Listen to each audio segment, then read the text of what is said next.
අපි සාමාන්‍යයෙන් කතා කරන්න යන්නේ අද ශ්‍රී ලංකාවේ දේශපාලන වෙනස්වීම් බ්‍රිතාන්‍යයන් යටතේ. අපි දන්නවා බ්‍රිතාන්‍යයන් කියන එක අපි කවුරුත් දන්නවනේ. ඉංග්‍රීසි විදිහට ලංකාව අපි හඳුන්වන මේ ජාතීන් ලංකාවට එන්න කලින් තවත් කණ්ඩායම් දෙකක් යුරෝපීය තවත් කණ්ඩායම් දෙකක් ලංකාවේ පාලන බලයට සහභාගී වෙලා තිබුණා. ඒක විශේෂයෙන් ඔයගොල්ලෝ දන්නවා කිස්වස් 1505 ආවා පෘතුගීසි. ඕනුත් අවුරුදු 150කට ආසන්න කාලයක් ලංකාවේ තමන්ගේ ආධිපත්‍ය පැතුරුවා. ඊට පස්සේ ආවා වන්දේසි. ඕනුත් අවුරුදු 130 ගානකට ආසන්න කාලයක් ලංකාව ඔවුන්ගේ යටතේ පවත්වාගෙන ගියා. නමුත් මේ දෙවර්ගයට වඩා අපේ ශ්‍රී ලාංකීය ආර්ථිකයට රටට දේශපාලනයට සියලු දේටම වැදගත් වුණු ජාතීන් තමයි බ්‍රිතාන්‍ය ජාතීන්. ඔවුන් අපි දන්නවා 1796 ලංකාවේ මූල් බඩ ප්‍රදේශ අල්ලගත්තට පස්සේ 1815 උඩරට සම්බන්ධ කරගත්තට පස්සේ 1947 වනකම් ඒ කියන්නේ 1948 අපේ නිදහස ලබන තුරුම ඔවුන් අපේ මේ දේශයේ පාලකව බවට පත් වෙලා හිටියේ. අද අපි මේ අත්විඳින්න අපි දන්න සාමාන්‍ය අපි කතාවට කියන ප්‍රජාතන්ත්‍රවාදී දේශපාලන රාමයක් පවතින රටක අපි ඉන්නේ කියලා අපි කියනවා. ඒතකොට මේ தත්ත්වය අපට උදා වුණේ මෙන්න මේ ඉංග්‍රීසියෙන්ගේ පාලන ක්‍රමය සමගම. අපි දන්න ඊට කලින් අවුරුදු දහස් ගණනක් තිස්සේ අපේ ලංකාවේ තියෙන රාජාණු ක්‍රමයක්. නමුත් අපි දන්න ලෝකයේ අනික් රාජාණුත් එක්ක සංසන්දනය කරනකොට මේක මේ මහා බරපතල ඒකාධිපති සූර්යපේන්තු රාජාණුවක් නෙමෙයි. ජනහිතකාමී රාජාණුවක් ලංකාවේ තිබිලා තියෙනවා. ඇතැම් අවස්ථාවලදී සමහර රජවරු ඉඳලා කියනවා අත්නොමතිකව කටයුතු කරපු දැඩි ඒකාධිපති ස්වරූපී කටයුතු කරපු. නමුත් වැඩිපුරම ලංකාවේ පාලන බලය අරගෙන තියෙන්නේ අපේ සිංහල රජවරු ඒකාධිපතින් විදිහට නෙවෙයි. ජනතාව ඒ පාලන ක්‍රමයට කැමති වෙලා හිටියා. නමුත් 1796 ලංකාවේ මුහුදුබඩ අල්ලගත්තට පස්සේ ඉංග්‍රීසීන් අපි ලංකාවේ කවදාවත් නොවුණු වෙනසක් ඇති වෙන්න පටන් ගත්තා.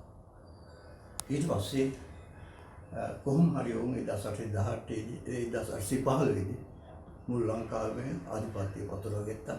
ඉන්න අතුරු ඔවුන්ගේ රටේ තියෙන පාලන ක්‍රමය ටිකින් ටික අපේ රටට හඳුන්වා දුන්නා. අපි දන්නවා අනිවාර්යයෙන්ම මුල් යුගයේ තිබුණේ මහා කෲර ඒකාධිපති පාලන ක්‍රමයක්. නමුත් පසුව අපේ ලාංකිකයන්ගේ තිබුණු පිබිදීම්, නැගිටීම්, වෙනස්කම්, අරගල, කැරලි මේ සියලු දේම නිසා ඉංග්‍රීසීන්ට සිදු වුණා යම් කිසි ආකාරයක ඔවුන් අර තමන් යටතේ තියෙන රටක වහලුන් විදියට පවත්වාගෙන ගිය පාලන ක්‍රමේ අයින් කළා. ටිකෙන් ටික ලාංකිකයින් අතට පාලන බලය දෙන්න. මොකද මතක තියාගන්න තව දෙයක් තියෙනවා. අපි ටිකින් ටික පාලන බලය අපිට ගන්නකොට මුළු ලෝකේම අපි තනියෙන් ගත් එකක් නෙමෙයි. මුළු ලෝකේ යම් කිසි රැල්ලක් පවතිනවා. ඒ රැල්ල අපේ රටත් හමා යනවා. අන්නේ රැල්ලේ ප්‍රතිඵල වශයෙන් තමයි අපිට අවසානයේදී මේ නිදහසකින් ලබා ගන්න නිදහසට අපි පය තබන්න හේතු වුණේ. ඉතින් ඒ හින්දා මතක තියාගන්න ඕනේ හැමදාම මේ ඉංග්‍රීසියෙන් අපේ රට පාලනය කළේ මේ අපිට ඕන විදිහට නෙමෙයි. නමුත් අපට ඕන විදිහට පාලන බලය ටිකින් ටික දෙන්නට ඕන්ට සිද්ධ වුණා කියන එක මුලින්ම මතක තියාගන්න ඕනේ. දැන් අපි මේ දරුවන්ට මෙන්න මේ මාතෘකාව යටතේ බ්‍රිතාන්‍යයන් යටතේ ශ්‍රී ලංකාවේ දේශපාලන වෙනස් වීම කියන මේ ප්‍රධාන මාතෘකාව අපි බලමු අපිට ග්‍රහණය කරගන්න පුළුවන් කොහොමද මේ යටතේ තියෙන කාරණා කොහොමද අපි ගන්නෙ හිතට. ඒක ඕනේ දෙයක පුතේ මේ අපි යමක් කරනවත් ගන්නකොට හිතට ගන්නකොට ඒ කරුණ අපි කොටස් වලට කඩාගෙන ඕනේ. නැත්නම් අනුපිළිවෙලක් හදාගෙන ඕනේ. හරි. දැන් මෙතන දුකානට ශ්‍රී ලංකාවේ දේශපාලන කියන එක මෙන්න මම කිසියම් ආකාරයක කොටස් 5කට වගේ වෙනස් කරගත්තා. මේකෙන් අපිට මතක තියෙන්නේ මේ වෙනස් කිරීම කරන්නේ ප්‍රධාන මාතෘකාව කීපයක් තියෙන එක වැඩිපුර අපේ හදවතට ඇතුල් කරගන්න.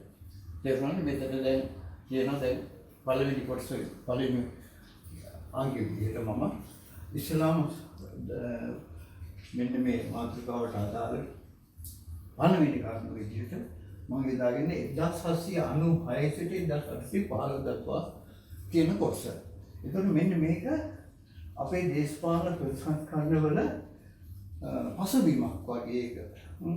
මොකද හේතුව දැන් මේ කාලේ වෙනකොට ඉංග්‍රීසියෙන්ුත් යම් කිසි පටලැවිල්ලක හිටියේ. 1796 දී ඉංග්‍රීසිම අපේ මුහුදුබඩ ප්‍රදේශ අල්ලගත්තට 1815 වෙනකම් උන්ට බැරි වුණා අපේ මේ ලංකාව අයිති කරගන්න. අපි දන්න මේ 1796 සිට 1815 දක්වා අවස්ථා කිහිපයක් උත්සාහ ගත්තා උඩරට ආක්‍රමණය කරලා උඩරට අල්ලගෙන ගියන් මුළු ලංකාවම මේගොල්ලන්ගේ ග්‍රහණයට ගන්න. නමුත් 1802 දී සොපෙටික් නෝතාන්කාරයා මේ කාලේ උඩරට ආක්‍රමණය කරන්න ගිහිල්ලා අන්ත පරාජයකට පත් වුණා ඒගොල්ලෝ. ඒගොල්ලෝ දැනගත්තා ඒක ආක්‍රමණයකින් උඩරට යඩක් කරගන්න බෑ කියලා උපායශීලීව 1815 වෙනකොට ඒගොල්ලන්ට පුළුවන් වුණා ලංකාව අයිති කරගන්න. එතකොට අපි දන්නවා 1815 වෙනකොට ඉංග්‍රීසියෙන් උඩරට අල්ලගත්තේ උඩරට හිටපු ප්‍රධාන රදළවරු සමග ගිවිසුමක් ඇති කරගෙන. හරි. මොකද මතක තියෙනවා තව දෙයක් මේ ඕනෑම කෙනෙකුට ඕනෑම විදේශීය කණ්ඩායමකට අපේ රට අල්ලගන්න හැකි වෙන්නේ එක හේතුවක් තියෙනවා. රට ඇතුලේ මොකක් හෝ ගැටලුවක් තියෙනවා. අර්බුදයක් තියෙනවා. කවුරුන් හෝ දෙදෙනෙක් අත්වත් මේ අර්බුදයට මැදිහත් වෙන්න ඕනේ. මෙන්න මෙතන උඩරට තිබුණා රදළොත් එක්ක ශ්‍රී වික්‍රම රාජසිංහ රජුගේ ගැටුමක් තිබුණා.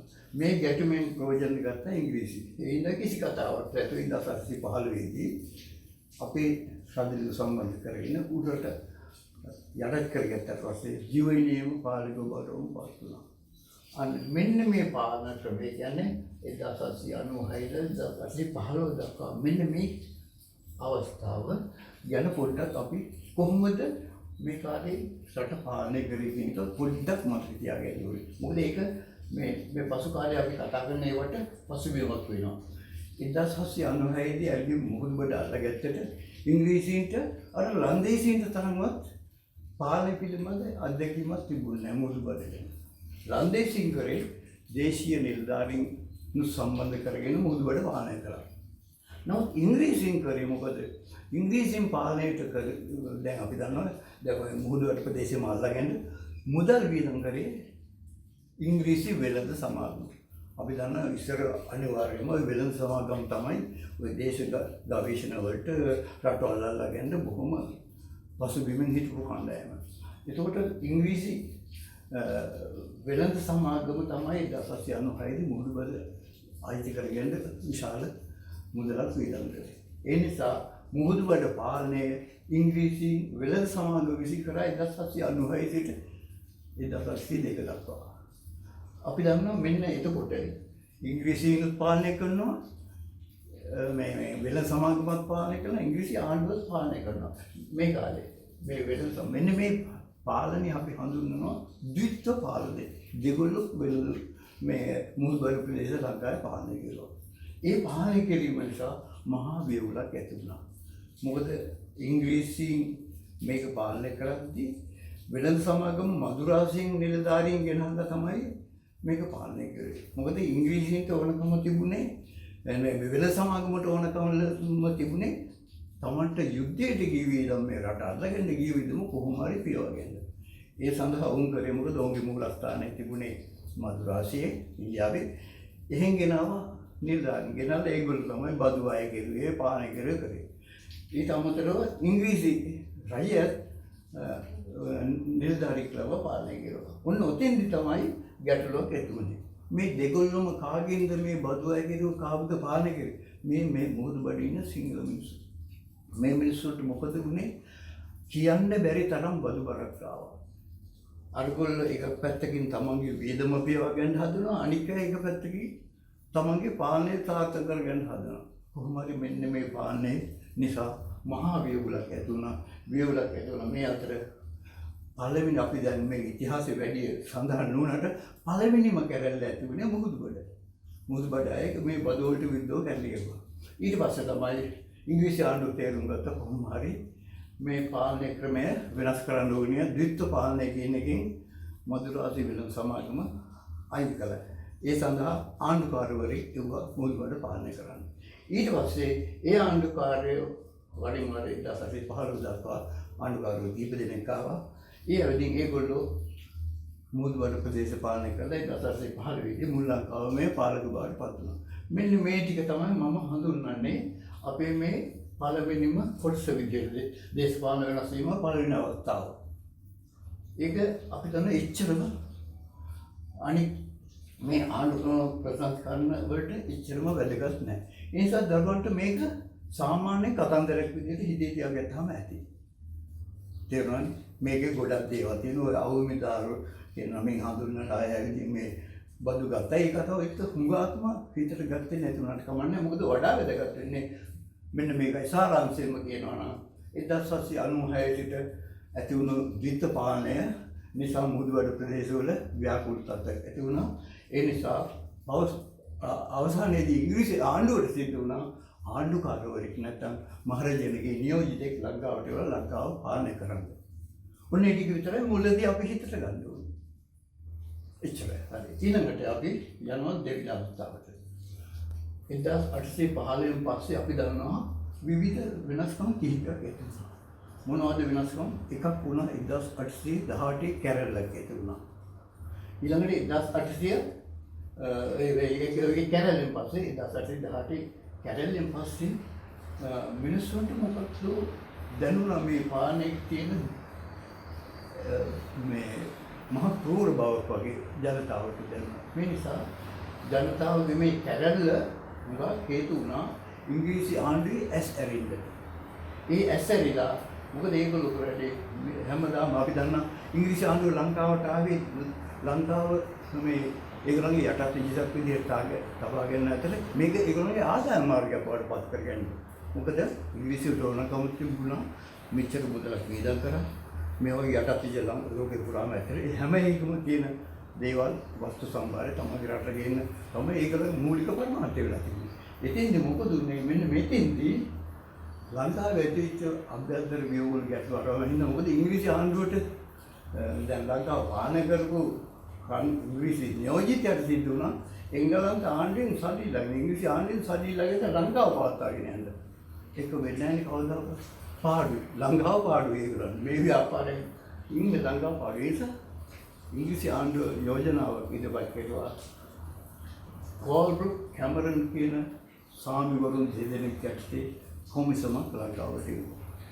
ඒගොල්ලෝ 1830 විතර ඒගොල්ලෝ ලංකාවට ඇවිදින් ලංකාව පාලනය කළ හැක්කේ පාලනය කළ යුත්තේ ඉංග්‍රීසි ආණ්ඩුවට පාඩුවක් නොවන විදිහට මෙන්න මේ ආකාරයෙන් කියලා ඒගොල්ලෝ සකස් කළා යම් කිසි ක්‍රමයක්. කෝල්බ්රුක් සකස් කරපු ක්‍රමය අපි හඳුන්වන කෝල්බ්රුක් ආණ්ඩු ක්‍රමය. හරි.